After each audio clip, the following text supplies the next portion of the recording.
দিচ্ছে। আজকে বিএনপির ভাইদেরকে একটা কথা বলি, আপনারা হয়তো অনেকে জানেনও না। পৃথিবীতে দ্বিতীয় ইতিহাস আছে কিনা মান্না ভাই জানলে বলবেন, আমি ভাইয়ের কাছ থেকে শুনতে চাইবো।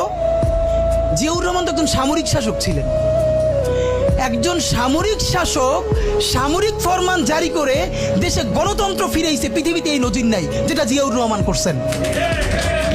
আপনারা কি জানেন এই যে জিয়াউর রহমান গণতন্ত্র ফিরাইলেন, যার মাধ্যমে আওয়ামী লীগও রাজনীতি করার সুযোগ পাইল বাকশালের পর, সেটা কিসের মধ্য দিয়ে? তখন তো সংসদ নাই, সংবিধান তো সংশোধনও করা যাইতেছিল না।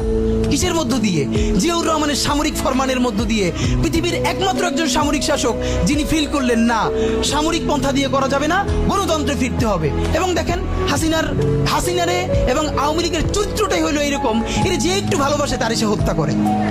শহীদ প্রেসিডেন্ট জিয়াউর রহমান শেখ হাসিনাকে দেশে আসার অনুমতি দিছিলেন, সুযোগ দিছিলেন এবং বলছে থাক সবাই রাজনীতি করুক।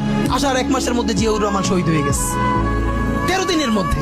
এবার দেখেন এই যে আমরা এখন যারা সবাই করতেছি, সুতরাং এটা একটা বিষ। এই বিষের সাথে আমরা কিভাবে লড়াই করব? জাতীয় ঐক্যমত্য তৈরি করতে হবে।